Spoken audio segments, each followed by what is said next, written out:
everyone, welcome back to the Dealerchat Podcast. Today with myself, Joe Betty of Barrow Motors, David Gott of the Lovely Car Company. We've got Rob Cubitt of Cubitt Cars once again, and we've also got Theo Cook of Bowen's Garage. Thank you very much for joining us both. We were meant to have Matt Goodwin of High Peak Autos today, but I think he is filming in Ireland or something. I think he might be with... You ever seen that guy, Nico van der Horst or whatever? The watch guy? I think he's over there with him. So. Is he yeah. Bit arse, Rob. Yeah. Nice bloke. Very excitable. But yeah, so but it works in our favour, I think, because I quite just like having a general catch up, and I'm sure we've all got plenty of stuff that's been going on. The market's very odd. We can talk about that. So, who wants to kick off? Who thinks they've got the best story since they've last been on? Rob's got dramas going on always. I watched Rob's video the other night, and I just was. So for those who haven't watched Rob's video, go and watch it on the logbook. You talked about it before, I think, on the podcast. And who was it that? What's the story? Basically, you sold an X5, and the guy was just trying everything on. He did like sponsored, slagging you off, whatever. Slandered me all over Facebook. Charlatan, scam artist. He called me, can you bleep over this? He called me certain names that we won't repeat on here, and then sponsored it, paid for it as an advertisement on Facebook. Absolutely. But then after they settled it and whatever, and then he was trying to cut, and I just this is when you're just trying to earn an honest living, and I'm just like, this is where my stress levels. I better not say what you'd like to do to him, you know. And what had happened then? What had happened with the car? Was it a cripple? Basically, what happened? The car was absolutely fine when I sold it. Yeah, same old story, isn't it? Sold it to this bloke. It was obviously a bit more of a detailed video, but to paraphrase, he bought it, put a little bit on finance. He had a car business himself, which was a BMW specialist, and I've purposely not mentioned who it is because I just don't want to start it all off again. Basically bought it, tried to put in a claim for distant pads from his own business, saying they weren't right through the finance company. So he's playing the game on that one. And then there was an issue with the car, and I still don't know whether or not it's something he did or whether it was something that was just happened with the car. And basically just ran us through the mill, took us to court. He packed us all over social media. He actually came up here as well one time with a couple of blokes. I was in at the time and I had to shut it down. I just watched him on the cameras and thought, I'm just not getting involved in this. I've got this, mate. But it wasn't time. But it just went on for ages. It was just a really, really messy situation, and he's ended up doing it to a couple of other dealers who I've been in touch with subsequently, and this is just what this guy does. So there's obviously a lot more to the story, but yeah, nasty piece of work. It never seems to amaze me the amount of people who are out there who just do such odd things that you just think there's something not quite right. But just, we've got our fanatic, haven't we, in the sort of dealer chat thing, who messages all of us and tells us where we're all going wrong and going to report us for X, Y, or Z or whatever. I've been lucky so far. You've been lucky so far, but yeah. Sitting tight. If you're listening, I'm sure you probably are, our special fan. Theo would like some attention this time, please. No. People are weird, aren't they? People are just weird. There's something they don't really need to say much more than that, but just people who go out of their way to just rip people off. Like that silly thing with the guy, I know James Chops did a video on it, the guy who was deliberately buying Teslas and setting them up so they were supposedly a distance sale, and he'd keep them for a year, knowing that if you bought it at distance, you get 2 weeks to return it. If you don't let them know, they get a year and 2 weeks. And he knew this. The guy was like a trained lawyer or whatever, and he would wait a year and then be like, "You didn't tell me, so I want to return the car for a full refund." Yeah, they did it. I think it was a solicitor's company, and from what I hear, I think they did it 3 times. Yeah, he did it about 3 times and he got away with it. But the 4th time, the judge was just like, "Nah, fuck off, mate," because he bought it. He turned up and picked it up in person, but he was being really cagey. He was like, "Yeah, I'd like to pay fully in advance and sign all the paperwork remotely, just so it's nice and a quick, easy collection sort of thing." And then a year later, when the car had gone down by like £25,000 and he'd put God knows how many miles on it, he was like, oh yeah, it was a distance sale and you didn't tell me about it. And they're like, no, it wasn't. And luckily the judge sided with the car dealer. They actually got awarded like 30 odd grand or something. It was really strange when that all, obviously when COVID started and it all went to those distance sales, and nobody knew the exact rules, I don't think. We were sort of making it up as we were going along, trying to get it right. And I don't know. Yeah, I think there was a lot of people that probably got burnt with it. I think there is a caveat on it, though. So I know a lad in Bradford, so this will be all right. And basically, apparently, because the proportion of the sales that he does via distance are nominal and don't make up the bigger part of his business, you can opt out of distance sales, apparently. So I'm not sure this is... Basically, that's what he tells his customers. And he seems there's an article, I think, on Car Dealer Mag, and you'll go and see all the details. Basically, don't take a deposit, take a reservation fee. Yeah. And I think technically you're meant to refund that and then take the payment. But also, you kind of like need to... Some people have got it on there because they won because they didn't have anywhere on their website that said we do distance sales or you can have it delivered. So that kind of leans into the fact that it was distance sales. Like clearly they weren't. You were just making assumptions. I don't know. Just people are weird. This chap then, Rob, what have you done with him? Like, are you not? Is he out of your life now, or is he still in your life? He actually made a threat when he left court the last time we saw each other, saying something along the lines of plan B now, lads, while he was on his phone, etc., etc. And this is something that the judge heard, I heard, the solicitor heard, everybody heard it. And I just thought the sort of person to say that probably isn't the sort of person to do it. But if anything happens, we know who it is because I've never had a fallout with anyone else. So I've been kind of...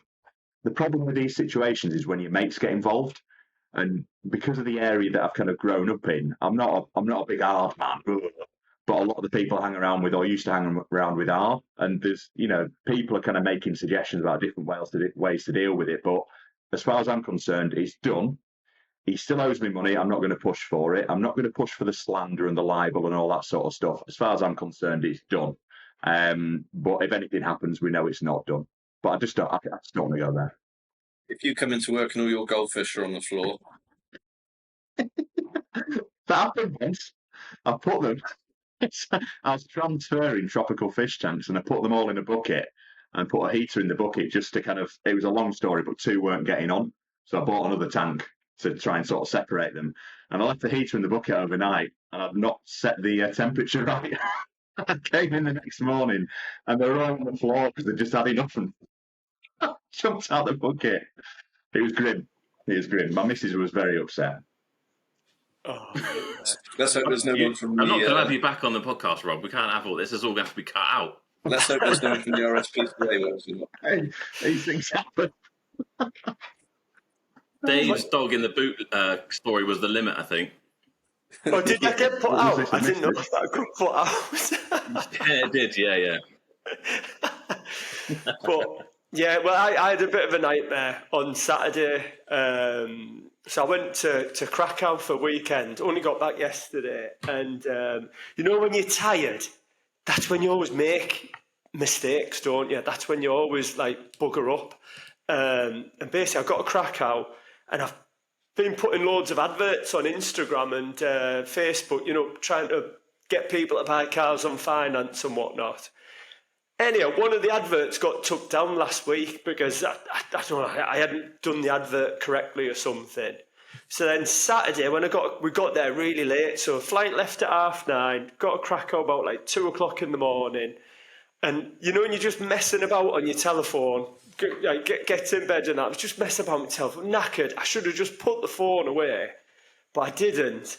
And a message came up on Messenger saying your account is going to get shut down in the next 24 hours. Now, a couple of years ago, my account did get shut down by Facebook because of someone trying to hack into it. So, because I was tired, I thought, oh God, it's the same thing happening again. And I was like, I don't want to lose my account again. So I just clicked on the link and it said, put your Yeah, I know. Oh, no. So put your account name in and put your password in. And I put it in. And then as soon as I put it in, I went, oh my God, what have I just done? What have I just done? What have I just done? So long story short, I had to change all my passwords. I couldn't get sleep all night because I was like, oh my God, I was checking the bank account. I was doing everything. Luckily, I did give him the wrong password. But it's easy enough to think, well, it could be this or it could be that, So next day I had to ring the bank. I've had to put my card on hold and all this sort of stuff. Because 3 years ago, someone did hack into my Facebook account and they basically bought $4,000 worth of Facebook ads. And that's what I thought was going to happen again. I thought, oh my God, $4,000's going to come out the account again.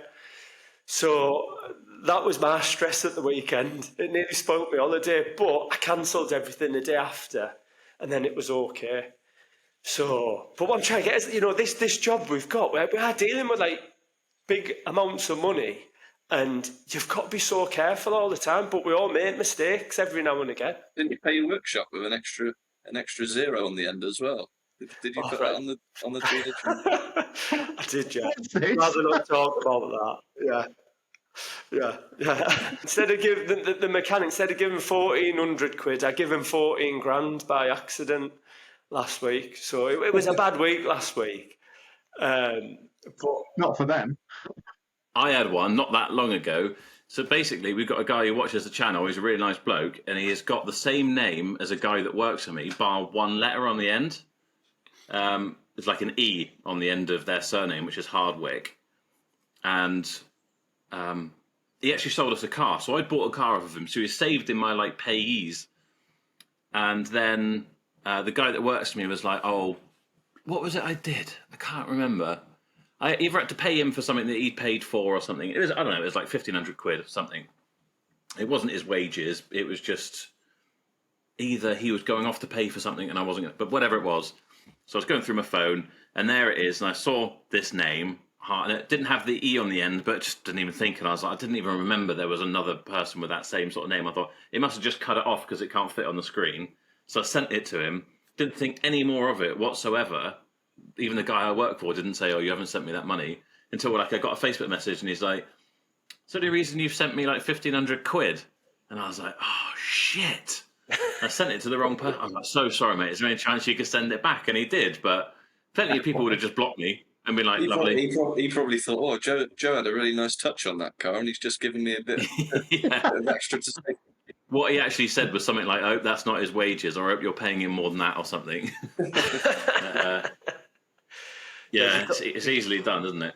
It really is. It really is. You've got to be so careful. It is when there's so much going on, and you've got transport company ringing you. They're picking up one. They've got another transport company picking up another. They're like, this needs paying for. That needs paying for. The transport companies never want to hang around. They just want to get on the road, don't they? And you're trying to pay for loads of things at once. Yeah, definitely. It's no wonder it happens quite often. Definitely. I had another one as well because we got two different stocking companies for stock funding. And I sent the money to the wrong one, basically. And I was like, oh, so I sent them 15 grand or something. And I'm just like, oh, I could do without it. Because it's going to take them forever to send that money back. Yeah, definitely. I just send them an email sorry, I accidentally sent this to you. And I don't think I even got a reply. I just had to wait 5 or 6 days. And then I was like, bloody hell, has that come in? And it has. Because I'll be so guilty as well. Just if that goes past a weak point, I just completely forget about it. Yeah.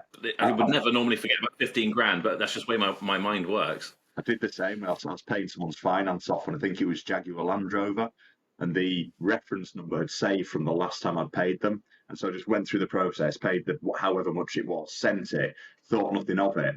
And then they're like, we've never got confirmation that payment's gone through. And it was a nightmare to try and turn it all around. And the reference number was totally wrong, but the amount was perfect. And you bring in, oh no, we can't find it. You definitely had it. And I think sometimes companies like that sometimes use it to their advantage, don't they? And they go, well, you've made a mess up there, mate, so we'll just drag this out and keep hold of that money. So, yeah. But it's easy doing this job, isn't it? Because you're just constantly moving big amounts of money around. And it's quite scary, actually, when you think about it. Yeah, we don't even think about, in a day you'll spend, I don't know. I bought 3 cars yesterday, and spent, I don't know, like 35 grand or something, which is like one car for Rob, if that, a cheap car for Rob. But a little runabout. Still, yeah, that's if you're doing like 35, 40, 50 grand or whatever in a day, like every day, people would be having nervous breakdowns. But for some reason, just because we're so used to it, you just. I think it's like Jamie Capel said once. I think he said it's just like playing a game. Really, you've got to you have got to treat it as money because it is important, obviously. But it is like playing a game. You're just moving stuff here, there, and it's just numbers on a screen, isn't it? Yeah, it is. Yeah, definitely. As long as the number doesn't start with a minus, which you know. That's it. Right. You know, when you make that mistake, like your heart is in your bloody. Like I was shaking on Saturday. It was absolutely awful, and it's just one of them things. Like it's going to happen again, isn't it? Something like that is going to happen. How do you stop yourself from them things happening though? Like you try want and slow that it down. You got to you got to try and slow it down. Yeah. But it is hard when you got people at you all the time trying to. Yeah. Well, someone hacked mine before, and they bought penis enlargement pills. They subscribed to a load of pornography, all sorts of stuff. It definitely hacked. And what was really weird is it all turned up at your house as well, didn't it? What a weird thing to do. They don't work.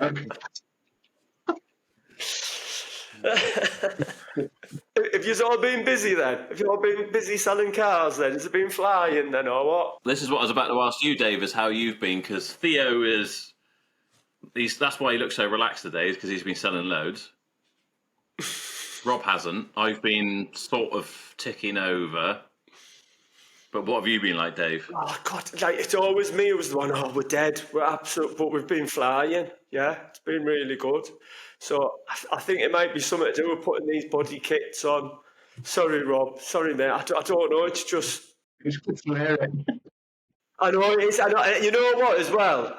When I'm the one who's always quiet and everyone else is flying, and I know that feeling, you know, so I hate even saying it now that, it's really busy at the minute. However, the negative of being busy is I've now got a tight chest because I've got to buy some more cars. What do I buy? You know, can I get it at the right price? Am I going to pay too much for these new cars that are coming in? Just more problems. So it's a double-edged sword. You know what I mean?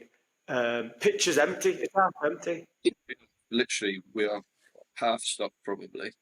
But I think that just try not to panic buy, because you're only going to buy yourself more headaches. I'd rather run with a few lists for a couple of weeks and get on top of everything and get the cars out that we've sold properly. Yeah.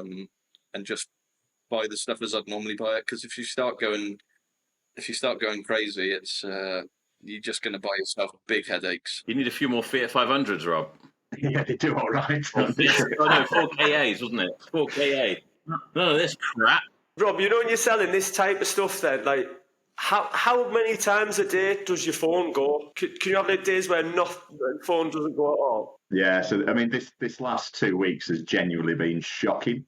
And I don't know what it is. It's just like someone's pulled the phone line out of the wall. But I'm really similar to you, Dave. So I always say it's an opposite correlation. Whenever everyone else is screaming, we're dead, and vice versa.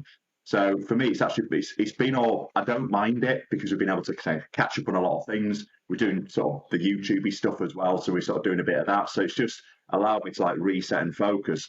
That KA flew out. KA flew out. Yeah. Shocker. You're telling me that 4KA sold quicker than the Aston Martin? I can't believe that. Bizarre. The thing is, Rob, you've got to sell a lot of 4KAs to Exactly. Once you did all that, that's quite a few KAs you've got to sell. If you sell the Aston, that's probably, I don't know how many, but quite a few KAs you'd have to sell to make up. Yeah, and I just prefer to. I like that sort of. So I like to be around that sort of stuff. It's just what I enjoy. But yeah, it's at the moment I've got a little bit of a sweat on because I am buying a new house on Friday. We're completing. Not sold the place I'm in at the moment. Which I was, I saw your eyebrows go up, Theo. Which was meant to have happened by now. So now we're on a situation where we're basically going to be doing a bit of bridging, a bit of begging, borrowing, all that sort of stuff just to get this deal across the line. So got that going on, coupled with the fact we're not selling any cars, coupled with the fact that my missus has got a bun in the oven. It's just always at once, isn't it? Good thing is you've got loads of time on your hands now to think about it all. Well, overthink it all. Oh yeah, exactly. Should say, and I'm on a diet.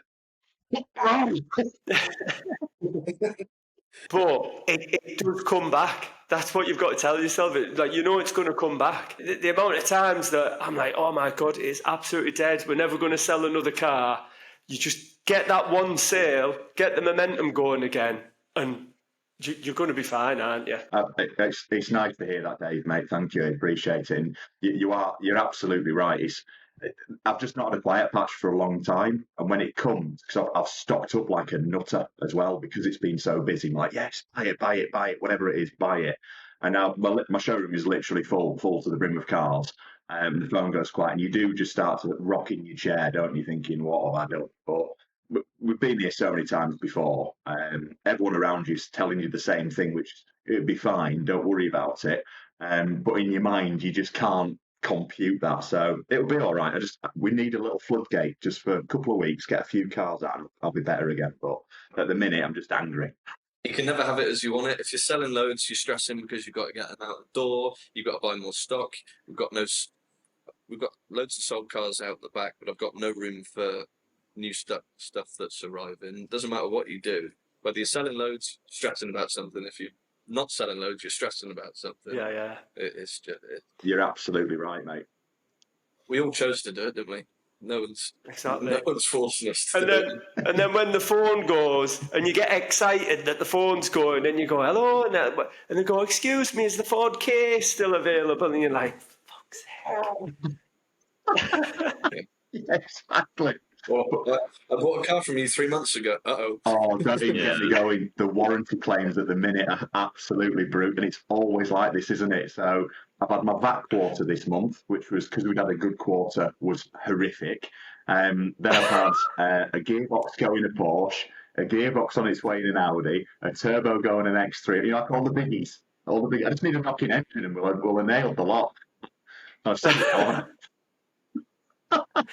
And how would you keep so cheerful then, Rob? How would you keep so have a strong mindset with it? Does it ever get you down, or are you always like this, look on the bright side, glass half full? It proper gets me down, mate. Truthfully, I think we can all put the little mask on, can't we? But yeah, I genuinely have sleepless nights over it, mate. But it is what it is. That I've always had in the back of my mind. I can just go back to financial advice, which is what I used to do. As much as I hated it, it was an okay income. So, yeah, but it gets to everyone, doesn't it? Everyone's got different stresses on different levels. So we've all been the same. You all sit on a night and just think, what am I doing? But it is what it is, isn't it? So, but yeah, I've been in some dark places, mate. But it's Christmas soon, isn't it? So we can all be happy about that. And you're going to be set in a nice new house as well, hopefully. Yeah, exactly. Which is, by the way, a wreck. It's everything doing. It'll be all right. I suppose if you're going to go for it, you might as well seemingly just bloody go for it, isn't it? You're doing it all at once. Apparently so. I think I might buy a dog. It's interesting because obviously Matt, we're going to have Matt from High Peak on today, and he obviously does lots of properties and whatever, and Dave's got some that he rents out and whatever.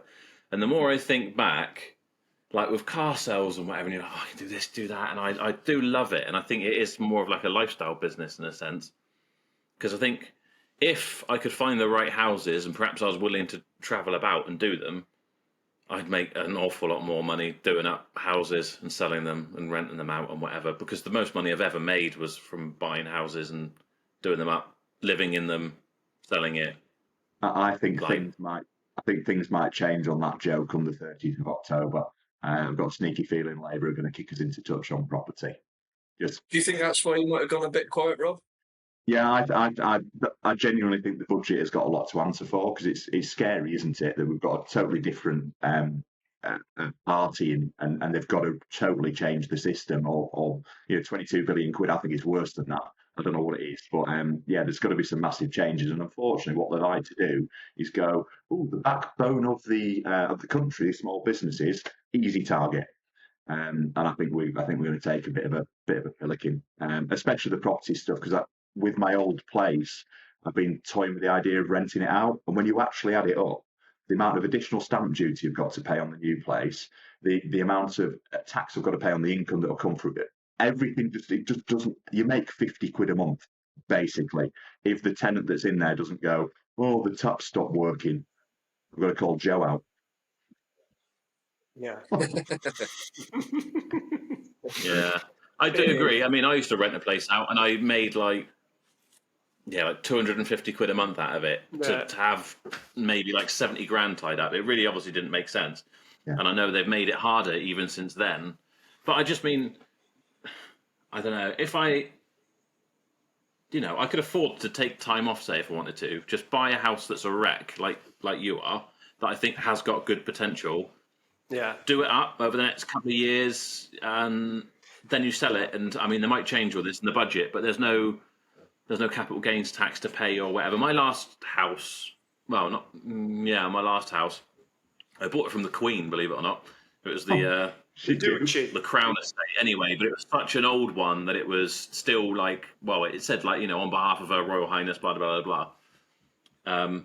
And I actually like lowballed them by like 40 grand, believe it or not. You and they took the Queen in the spuds. Yeah, right up there. Right up there. And God, Joe. it had a weird like, what do they call them? Covenant, that's it. That if the Queen wanted to come live there, I'd have to get out, and she could still live there, sort of thing. I didn't think she'd really want to, but yeah. But anyway, I was there for about 7 years and came away about 200 grand up. Oh, wow. Net. That's great. Because I had kicked them in the nuts and I'd done a lot of work, landscaped the whole place and completely transformed it. Because it was Crown Estate, it was, imagine like the worst cheap rented out fixtures and fittings because they didn't spend any money on it. It was a really nice old house. It was the old schoolhouse for the village, like however many 100 years old, but they just stuck the cheapest shit in it. So I spent a lot doing it up, but still made a massive difference. And I just think, well, actually, what's that over 7 years? It's not huge money, but it's tax free. And if you kept doing them and did it quicker. But that's what will probably happen with Labour. They'll probably be like, oh, you've got to start paying capital gains tax on the house that you sell now. It'll be sod's law, won't it? Yeah. But Rob, so like it is the old saying, isn't it? You buy the worst house on the street, do it up, and you always seem to do well with them houses. We've overpaid, Dave. Oh, did you? Yeah, but I bet it's in a nice area. You know it is. Yeah, it's lovely. It's lovely. But we ended up in a bidding war. It went to sealed bids. And because at the time, this was 3 months ago, we were absolutely ripping it at work. I just went, I'm having that. I'll have that. Cash, don't worry about it. I'll have it. And now it's all coming to fruition. I ain't got the money. It's a little bit awkward. Oh, well. You'll be all right. They always find a way. Be fine. Yeah. Be fine. Yeah, it'll be fine. Yeah. He's there saying it'll be fine, but he keeps looking over his shoulder like someone stood there with a gun. Like, shh. Are you looking at the cameras or something? It's like I'm keeping an eye on Sam, who's the sort of junior valeter detailer. He's going to the toilet now. How many toilet breaks do you think he had on Tuesday? 8. 8 on the money. 8. Yeah. 8. And how long's each one? Oh, it's a good break. And also, I know he's using his phone in there because I gave him a bit of a ticking off about, look, just get off your phone, mate. I know he's using it in there. So not only is he annoying me because he's using his phone on the sly, he flushes every time just to add credibility to that toilet break. So he's costing me water. I'm really wound up with this lot. Oh, no. It was something to do with these younger lads. I live on my phone, but I'm working, so I feel like that's all right. But we'll see what it's like stripping wallpaper. Yeah, that's it. But there must be good valeters you've got there, Rob. They're decent then. Yeah, so Callum, I mean, the young lad's obviously learning, but Callum, who works for me, he walked in asking for a job. I was using him for detailing and doing ceramic coating and stuff. So yeah, he's mega, is Callum, and he's slowly becoming, like a really good. Don't want to sort of say right hand man because I'm too proud for that, but he just covers everything. Do you know what I mean? He's a really good lad, but he can polish. We've got an X5 in at the minute that we bought off Jobs, and it is like. We might need to wet sand the whole car, and that's the sort of thing that Callum can do. He's proper, like really, really good at it. So yeah, he's a good lad to have on. He just takes his time, but I respect that. My valeter Wayne, I'm sure you've seen him on the YouTube channel. Best valeter ever. Yeah. But he's constantly turning out cars. And then on a Saturday, just to finish them off, I've got a detailer who comes in called Craig, and he just gets all them little bits that you can't see and whatnot. And it really does make a difference to selling the car, doesn't it?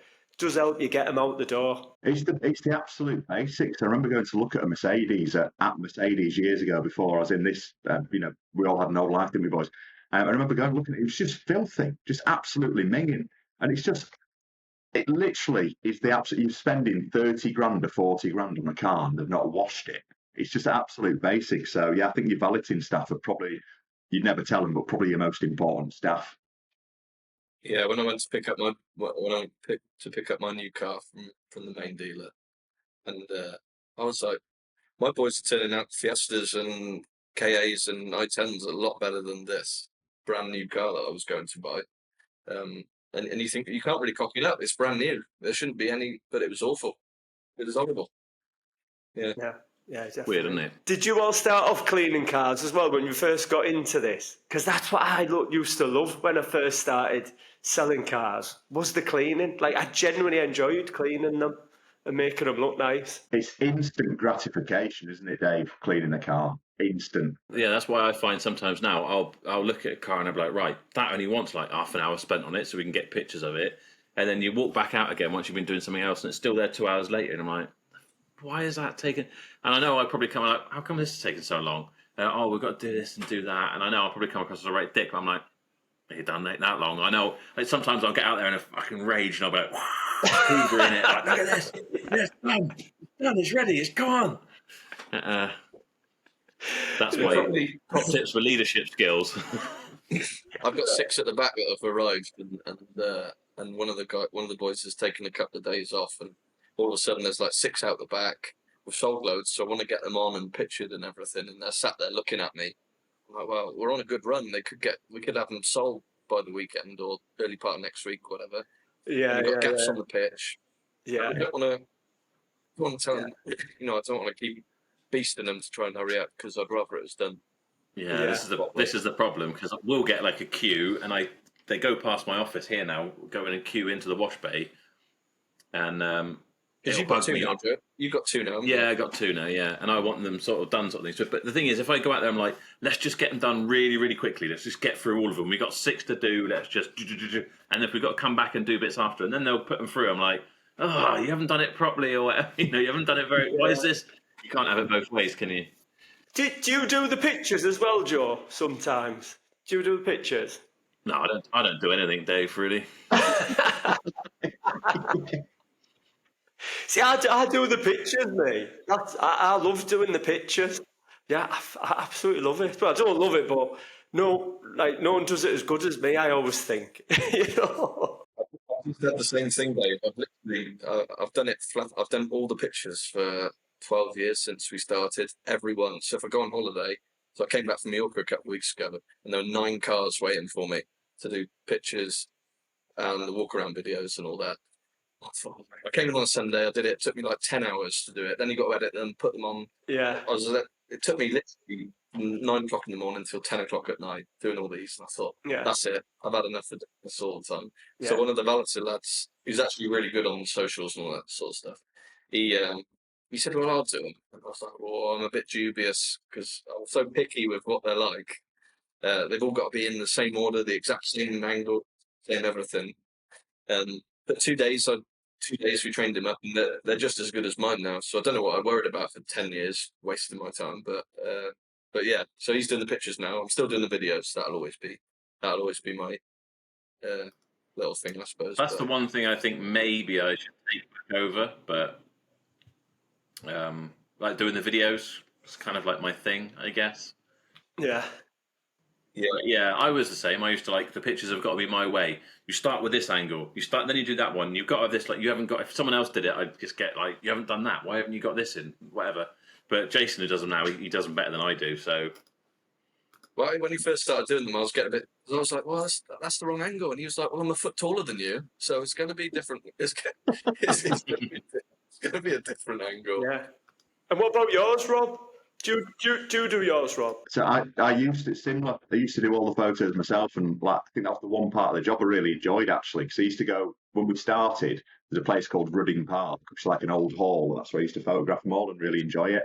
And it got to a point where I just couldn't do it all. So Callum does the photographs as well. Now just brings. So he'll just come to my desk and go, "Here's your photos. I'll edit them, get them online." But he's I'll do like to do the editing because he photographs and really gets every photo is the same, so every angle's the same on every car for the first photo. It's just what you like to do, and then we'll have literally go on the back all the way around it, on the front all the way around it, particular images inside and stuff, and then we have it laid out in the same way.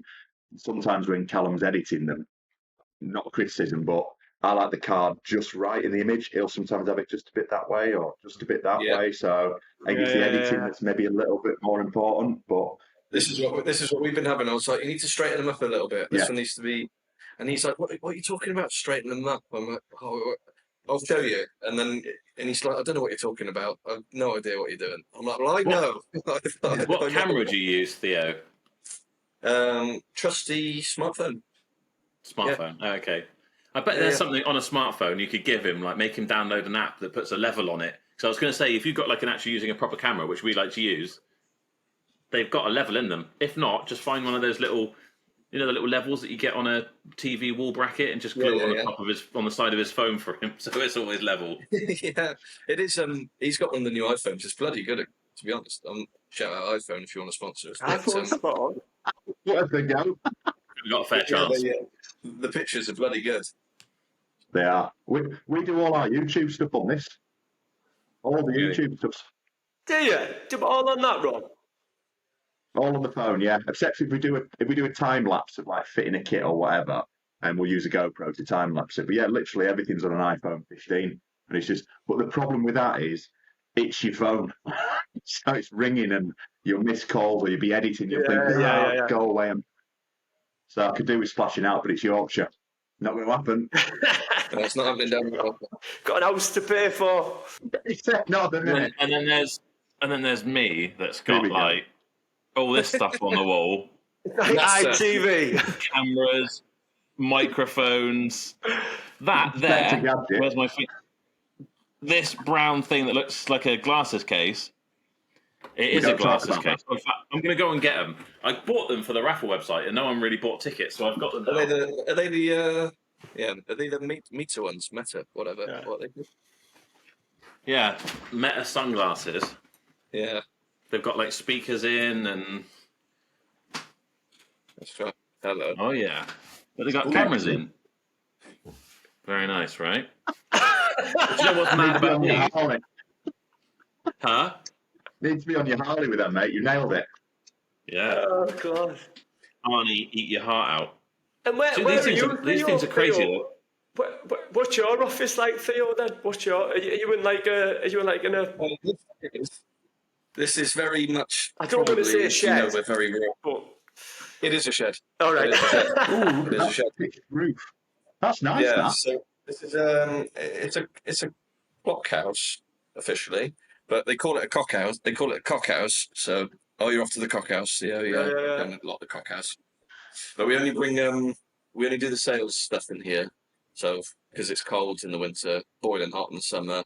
Yeah. It's down usual sort of stuff. Yeah. But also it looked better than thought it was better than a porter cabin. And I don't have the knowledge or skill or time to do what Joe's done with his container. So that looks much nicer and much like lighter and whatever anyway. Yeah, it was last winter I looked up and there was rain coming in, so we've had to have it we've had to have it reshelled this winter, but it's been here for 12 years. It's all right. Good. Yeah, that's sound. That's sound. Yeah. I like the fact you've got a pitched roof. I know that sounds really ridiculous, but it looks airy. It's got good zen, mate. Oh, very good zen. It's all about the zen here. The money comes out of the wallet easier when it's airy, you know. Yeah, they say that. There's a psychological link. I said, what do you need for your office, Joe? Like, how flash does it need to be? How simple does it need to be? You know, like... I think clean and, like, inviting, not necessarily inviting, but just clean, unthreatening, and, you know, I think it doesn't matter if you... I bet you could sell, you know, Rob's Porsche out of a porter cabin in a gravel yard, or even at a farm or something. As long as it's like comfortable, warm, and clean, I don't think it really matters all that much. It's lovely that Rob's got his bar and everything, and I'm sure it really adds with his sort of stuff. But if someone wanted to buy that car, I don't think it would be the deal, killer. Do you think? I agree with Joe on that one. As much as I put all these house funds into a fish tank bar, we used to sell, like genuinely, we were selling Audi R8s out of an absolute bar where birds used to nest in there and just defecate all over the cars. It's an absolute hellhole. But we were selling some really nice stuff out there. And I think the key to it really isn't necessarily your office being nice. It's just being a decent bloke or girl. Yeah. You know what I mean? That's the bit. People are buying from you, aren't they? They're not buying because you've got a wood panelled wall or a penny top bar or a disc brake for a clock. We're in the sort of part of the world, I think, if people turned up and the sort of stuff that we're selling, and people turned up and we had a really nice swanky office and we had big watches and wearing a suit and all that sort of stuff, they go, what is this? Why you're obviously making too much money, or you're obviously trying too hard, or I'll wear flip-flops in the summer. Doesn't bother me at all. Flip-flops and shorts in the summer. It's the car they're buying and us they're buying from, isn't it? Not the... Well, Rory, like when Rory was on, obviously, he was selling bloody nice stuff from not the nicest, wasn't he? Well, like Rob says, it's more important that, you know, you're a nice person and whatever, which I can understand why he has then spent so much on his place. Just to compensate. But people don't really want... you're most welcome. Anytime. You know where to come. I don't think people want people in a suit, do they? Smarmy salesmen or whatever. They want to meet you where they are, like relate to you. Yeah. So jeans and t-shirt and whatever. As long as you're not looking like, as long as you're not covered in tattoos and whatever and all that sort of stuff. One of my Valeting lads has just had both his ears pierced this week, which he hasn't received a ribbon for at all. Not at all. We've been really, you know, and he's been sort of helping out, he wants to get into sales a bit, so he's been sort of shadowing my dad more than me, because my dad's a lot better at selling cars than I am. But he's been shadowing, and then he said, well, I'm probably going to leave it a couple of weeks till I can take these earrings out before I come to work, because I don't want to be... so I don't know when they put people off or not, and 2 diamonds in his ears. I say, are they diamond ones? Yeah. Diamonds. They're multicoloured, whatever they are. Cubic zirconia. It probably won't make any difference whatsoever. No, I wouldn't have thought so. I think sometimes, you know, me walking down the forecourt, like 17.5 stone or whatever I am, tattoos and a pair of jeans and whatever. Some people you see, like especially the little old ladies, like Theo's customers. If I walked out of his office, probably some of them would be like, Jesus. But when you actually give them a smile, when you start chatting with them, and you make a joke with them and whatever, and then they love it. They think it's brilliant. So I don't think it'll matter. Yeah. They probably want to. He could make a joke out of his earrings, like, "Oh, don't judge me just because I got diamond earrings. They're not. Exactly. They're actually cubic zirconias, and I really regret them. Ice broken." Yeah, that's it. Yeah. You got to be. I just try and treat every customer as if they're your friend almost. And obviously, some are a lot more serious than others, but most of the sort of older people we're dealing with they're just really nice, friendly people. Yeah. That just want a nice little car to get about in. So it's. I think the worst mistake I made with image. So basically, I bought a Rolex off a company called Temu, and it turned up and it was absolutely shocking. But I bought it because I just wanted a watch, you know, and I thought that was quite nice, and it's a tenner. And I bought it, and a mate of mine saw it and said, "That's like the worst thing I've ever seen in my life." I'm totally offended. If you throw it in the bin, I'll give you this super clone Rolex. I'm like, deal, throw it in the bin, tis Yorkshire, and put this Rolex on. And the worst thing about it is customers who, I used to wear it all the time, and customers who didn't understand Rolexes looked at it and thought, who's this guy with all this money? And then those that did understand Rolexes asked you about it, and you had to tell them it were a clone. It's like the worst sketch. I've got another one. I've got a Hoblo,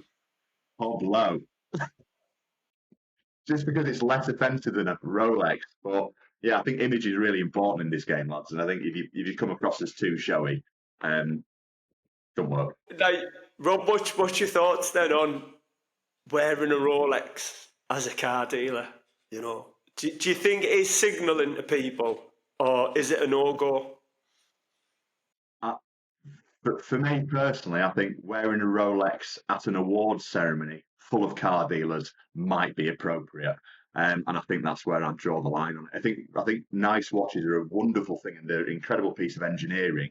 But personally, I think they're a special occasion thing to keep away from the workplace. But that's just maybe if you were like Tom Hartley or one of these Amari supercars, proper where people expect you to have that level of wealth yourself.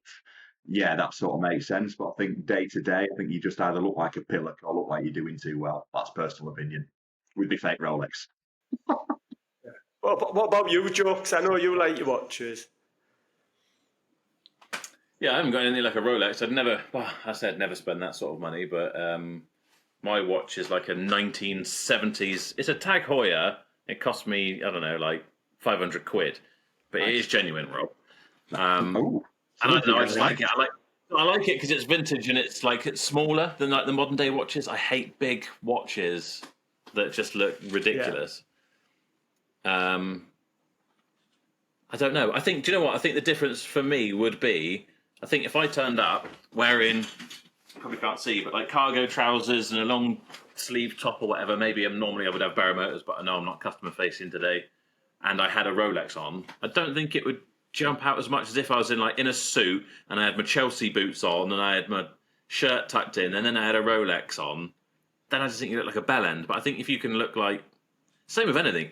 If you've got one of Rob's cars, you've got a Porsche 911. I think if you're all kitted out in all your fashion gear and whatever, you look like a bellend. It's all about image, isn't it?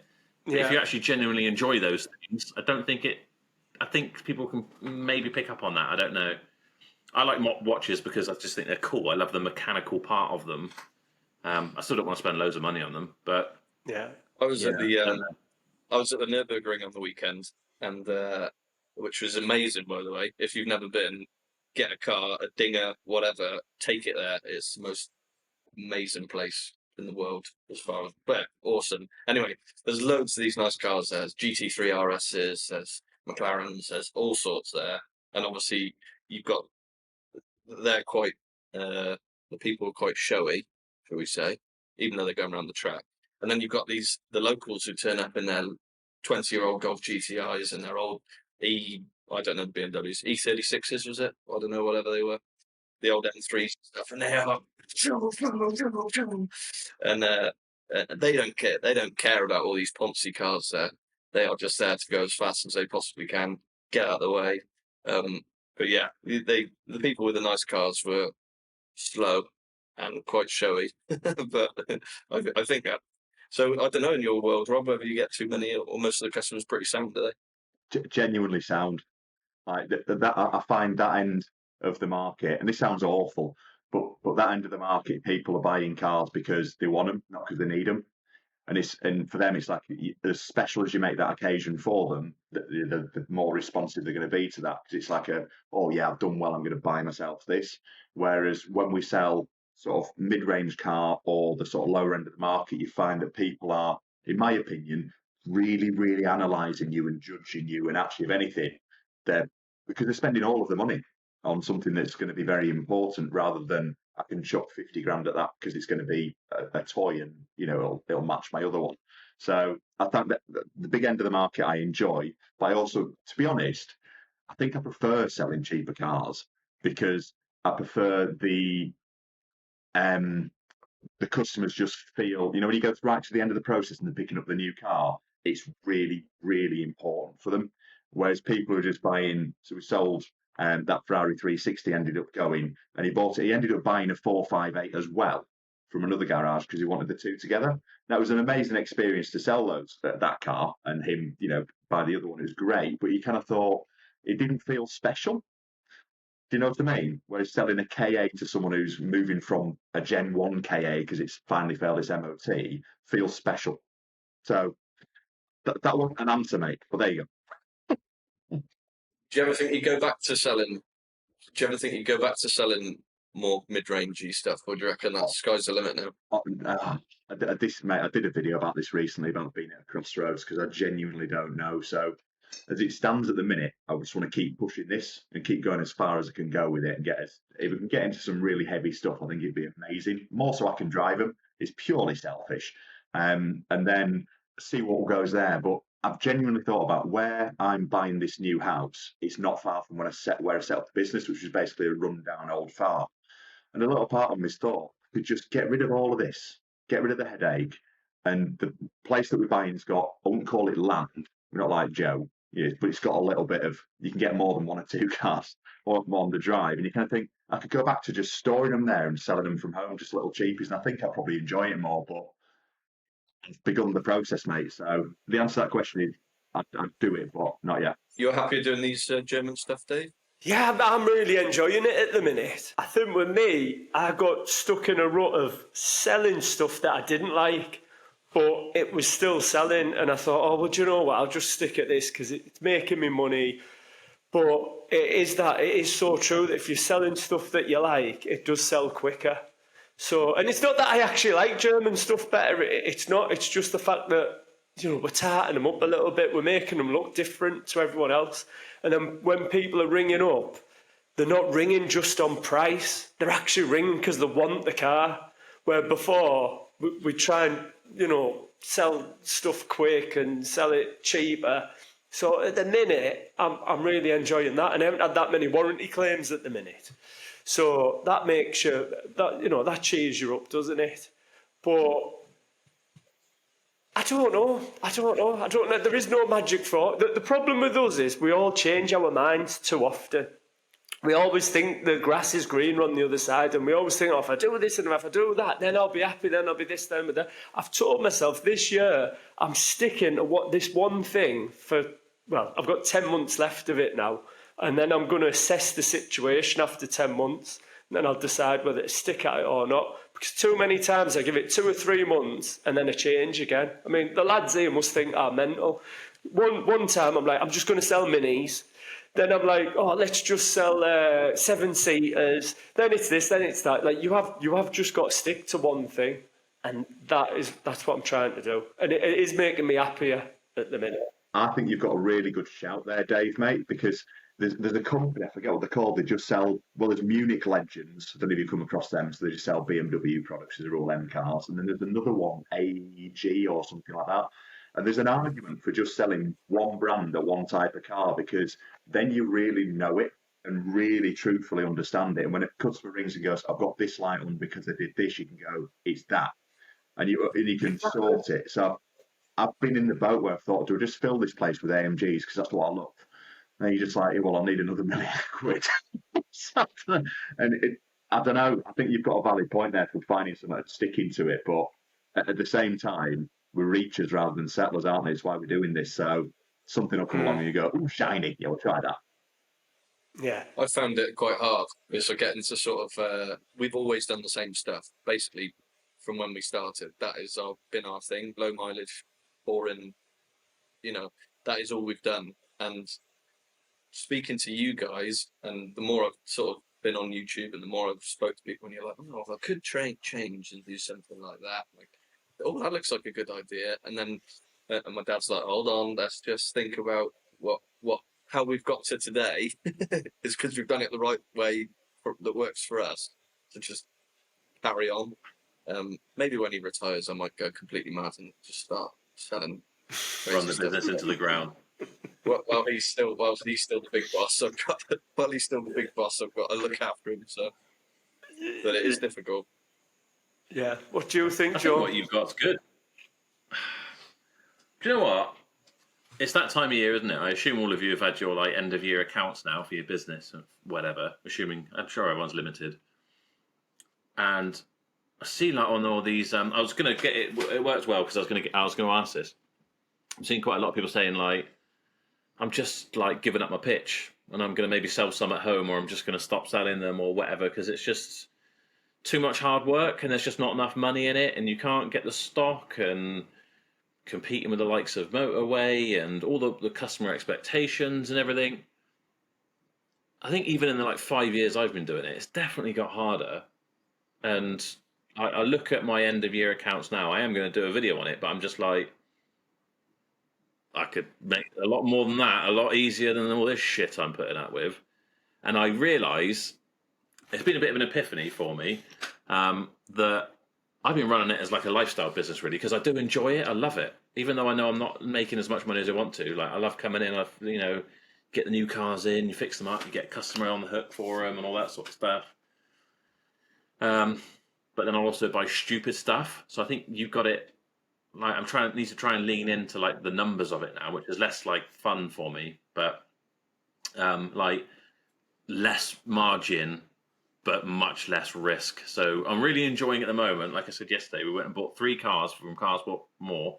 3 just like brilliant cars. Just one of them's got 2. It's a BMW X3 35D. It's got 2 years worth of BMW warranty and £500 a year of MOT cover on it and everything and all that sort of stuff. So no worries there whatsoever.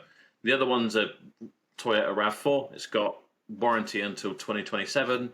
And the other one's a really nice little Swift, all on really nice mileage, less likely to give me headaches and boring. Yeah, it is boring in a sense. I hear you, Joe. I hear you. But You're right, I'll do all the Joe. stuff I like. And the thing is, I think the problem is I'll buy all like the Land Rovers and stuff like that, and I'm slowly learning my lesson, I guess. And it's like, yeah, £5 margin, and that's £6 margin in that. And then the ones that you lose money on, all the shit that I buy at auction and turns up and it's the engine's battered. You think, oh, don't worry about it. That's a couple of grand. We'll lose that. Don't worry. On to the next one because I'm making such big margins on this big stuff. But you just I've got that mindset, I guess. I sort of maximise the thoughts of the big margins and minimise the losses. And then you get to the engineering, like, sorry, fucking what? How much?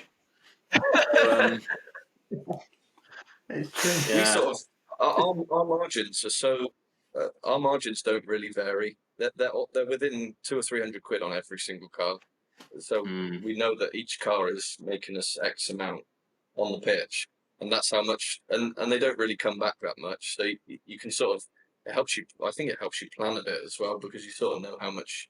If unless it all goes really tits up, you sort of know how much you're going to make per year, and then you can sort of plan into what you do. But what you boys have all got houses and stuff. Like I don't own my own house, and because I've been doing this since I was 17, I think getting a mortgage would be a nightmare. So part of me thinks, oh well, maybe I could just because we've got our other site in Hereford, which is like 2 minutes walk from my house, and we can get like 12, 14 cars there. Sometimes I think, well, we could just sell all this. I could buy a house for cash, and I could walk 2 minutes to work every day.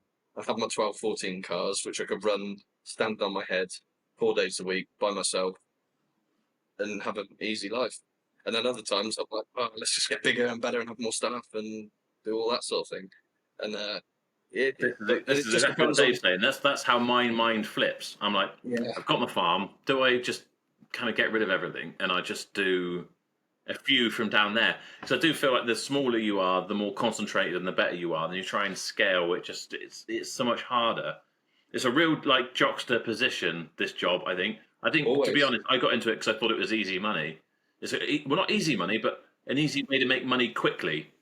And then the longer, and it is to start off with, it's really low barrier to entry. You buy a car for £1,000, you sell it for 1,500 quid, you make 500 quid in a few hours, and then you can do it again. You feel like you can do it as many times as you want, and those profits just stack up. But then the bigger you get, the more overheads and everything you get, it gets so watered down. And then you get to the end of it, and you think, I made more money when I was flipping bangers.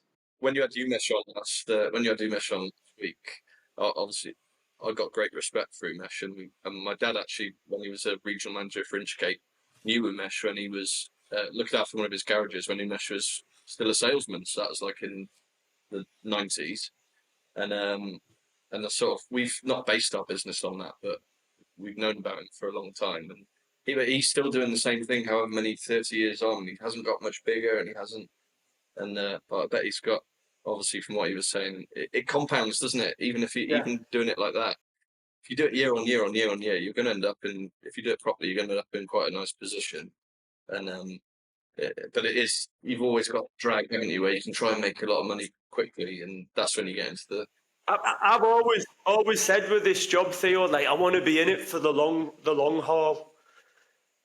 That's what. And when we spoke with Umesh last week, because obviously then the week before we had Rory, so one side of me is like, oh yeah, I want to go like Rory, I want to go bigger, better. And then Umesh said, why do I want 100 cars? I've got 100 more problems. And then I'm like, oh bloody hell, Umesh is right as well. So it's getting that balance right where you want to be. But for me, after speaking with Umesh last week, it really inspired me. And I thought, that's it, no more like going for cars that are like, got loads of problems. I'm going to try and, mix up best of both worlds, like what Rory's got and what Umesh has got. I think if you can get people around, the right people around you, the right staff, then obviously you can grow, and it still can be successful and not mind-blowingly stressful. But it's finding really, really good staff that you can trust day in, day out is difficult, isn't it? So I think the other thing as well is that I reckon we're all in the same boat. So obviously we don't talk about what we earn, but I think we're probably all on the same page, regardless of how big each business is and what we're selling. I reckon, just guessing, I bet we're all the same. And I think the problem that we've got is, in order to get scaled up to the point where you're earning proper money, you're that far away from it that you're kind of at the point where we've put ourselves in a position where we take all of the flack from all of the customers, because we are the person that the customer speaks to. So you're not sort of got yourself away from the problem by being big enough to be away from it. Making that jump from actually earning more than we're earning now and being in a position where we've got less stress because we've got people that are taking the stress for us, I just think for most people, genuinely is unachievable. And that's the worry I've got with what the future plans are. Do you grow it to a point where you just kill yourself with stress because you can't quite get to the point where you're out of the stress, or do you just tone it back and get better at what you do in the space that you've got? I think Umesh is, for me personally, I think you've got it right. I don't think I've got the heads for it. I really don't. Like, we're all different, but I honestly don't think we're in exactly the same position. Me and Dad are so busy. It's a lot. But to get to the next step, we've got to get so much bigger to then take the pressure off us, or a lot smaller. And I think we're in that middle ground at the minute, which isn't a great place to be honest, because like you say, we're still getting big tax bills, and we're still, still got quite a few staff, but we haven't got enough to then relieve us to be able to. But do you enjoy the job, and do you feel like you're happy in life, generally speaking? You have to ask me day by day. Yeah. Fair shout. Genuinely. The thing is, if you are, do you know what? I'd love to have your consistency of your results and profits and all that sort of stuff, because that's the worst part of this job for me. Probably is like the highs and lows. You're like, whoa, we made this much that month. Made 30 grand this month. Next month you've lost 10. It's like, we will sell. So we sell between 25 and 35 cars every month. There might be one month where we sell 22. There might be one month where we sell 37. But it is literally every month is within that sort of 10 cars, and they all make us pretty much the same.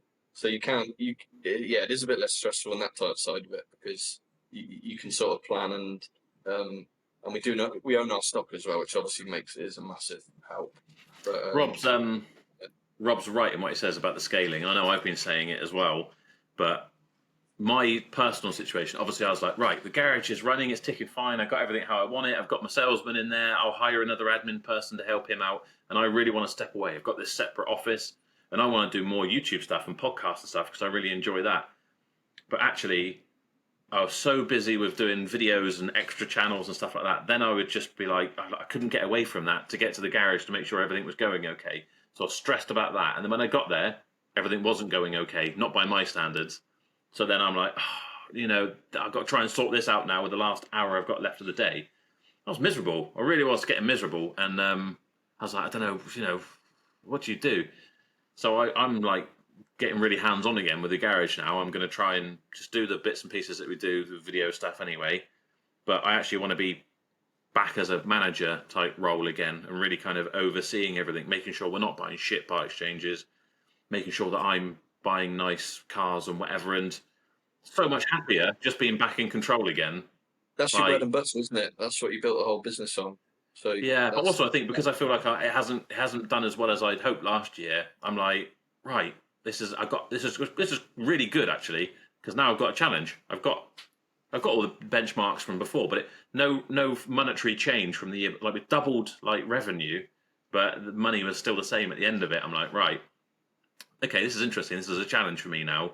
I need to make sure we're cutting down on all the losses. We're cutting down on cars sitting around that should be sent off to auction or traded out immediately, thinking that we might fix them at a later date. Let's get really efficient. Let's make that my fun challenge, rather than, can I buy a shit Range Rover and fix it up and maybe make it, like, forget that. Just trying to be more sensible with it, I guess. I feel your pain, because I could. Yeah, you're right, Dave, mate. I think it's all right, Dave, mate. No problem. It's difficult. I think the issue that you've got, Joe, looking from the outside, because obviously we're trying to do the YouTube stuff as well, and I get why you like it, because it's engaging, it's enjoyable, and it sort of takes your mind away from the game. The problem that you've got, and the problem that I can see, because I can see it myself, is your content is your business. And the more content you try and do, the less of the business that you're doing. And I sit in my office editing videos thinking I should be dealing with that, but no, I want to get this video out because it's actually quite interesting. So, I mean, how you're doing it, mate, with the amount of content that you put out is so you're an absolute credit to yourself. I can see why you want to get back into the driving seat with the business, because, yeah, without it, your content suffers, doesn't it? So, you've probably got two of the. Well, yeah. I mean, probably as a top tip for anyone else because loads of people obviously want to do the YouTube thing as well. As the thing I've learned is, and I kind of probably knew it already, is it really is quality, not quantity. And we're just pumping stuff out. Yeah. So we could have 2 videos a week on the Barra Motors channel that would help with sales supposedly, and it probably does. But then I'm trying to do my other normal, and it was just like, rush it. Let's get it. We've got to get it out for tonight, and then rush it out. And I'd much rather do.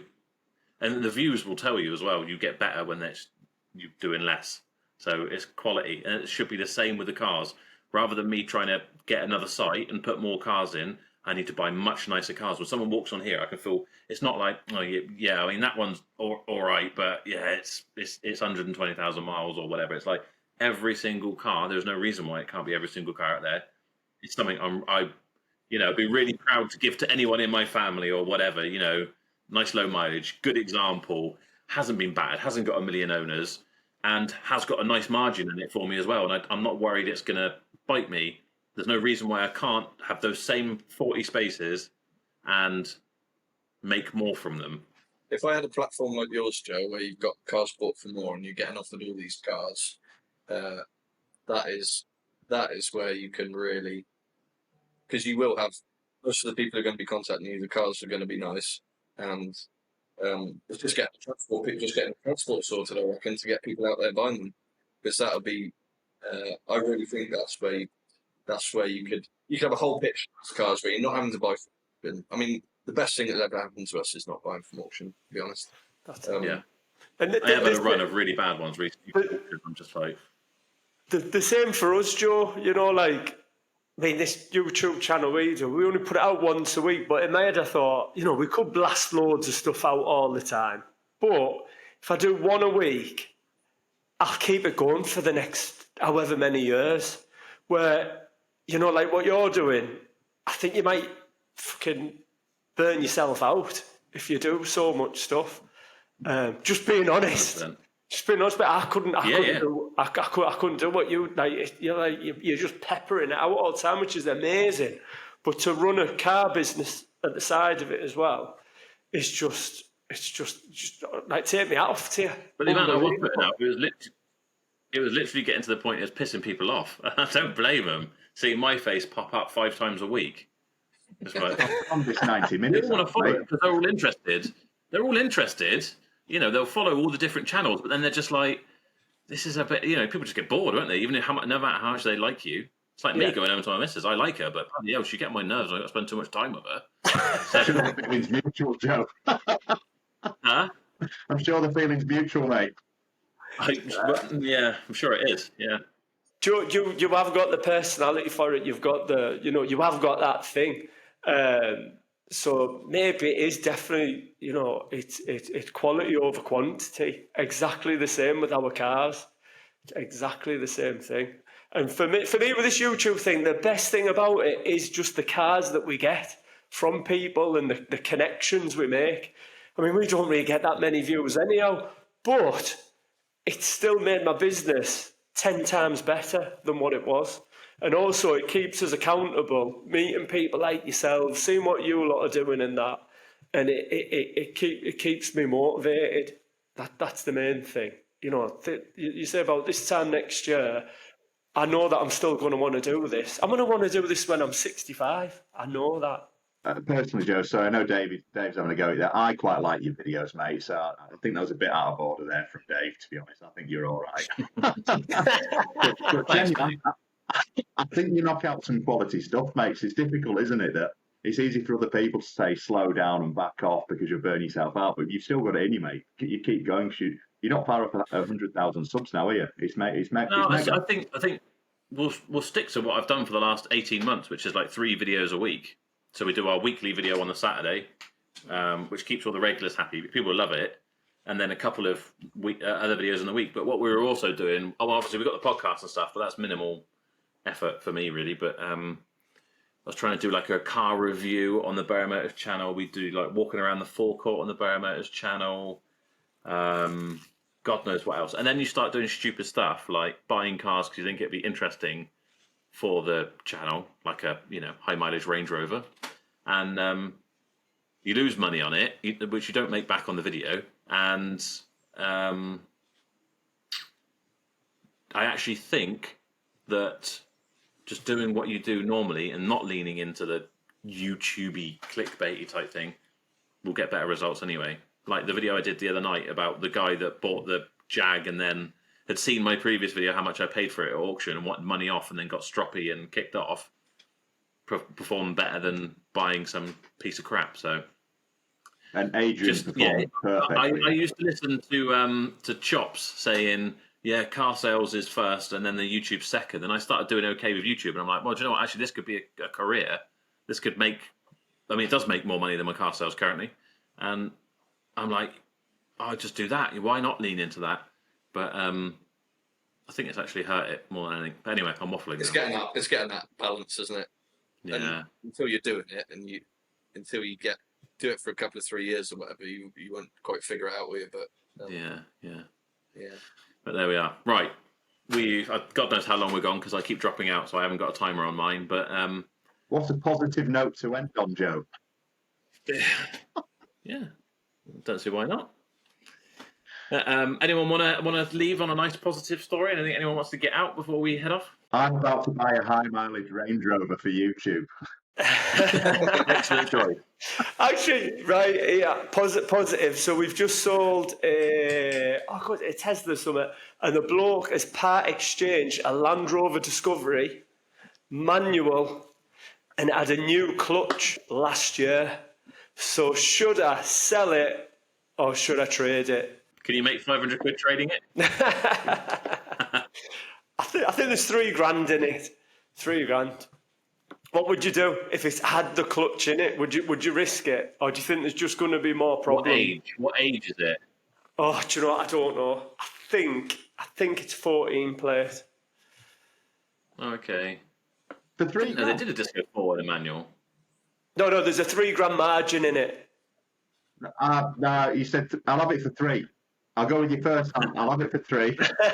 I'll get it. I'll pick it up. What's the mileage? Oh, I don't know. James just said, it had a clutch in it, and that's all I heard.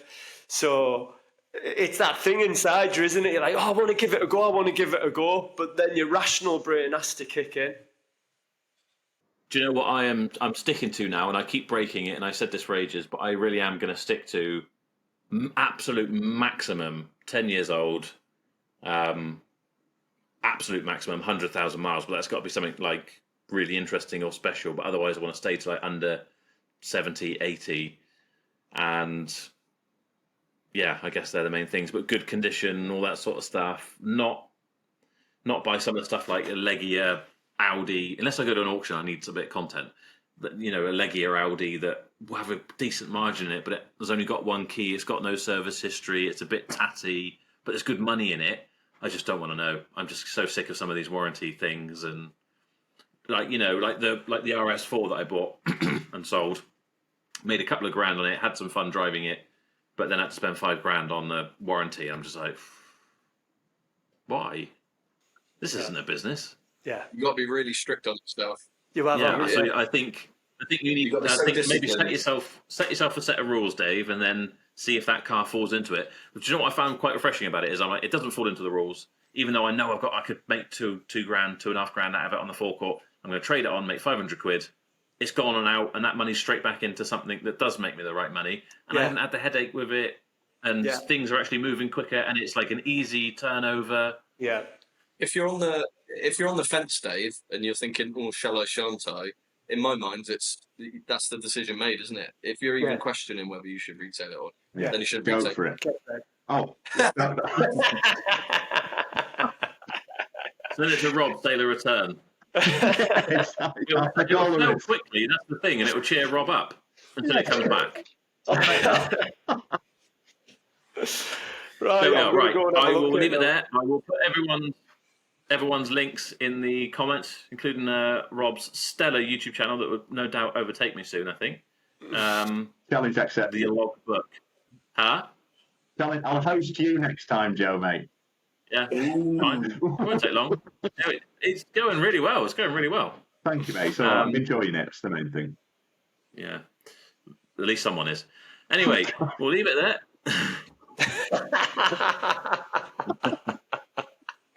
I'm kidding. I joke. Yeah, thanks for coming on, guys. We will do this again. Great having a nice therapy session. Hopefully everyone finds it useful, and we will catch up again. Nice Cheers. one. Thanks, gents.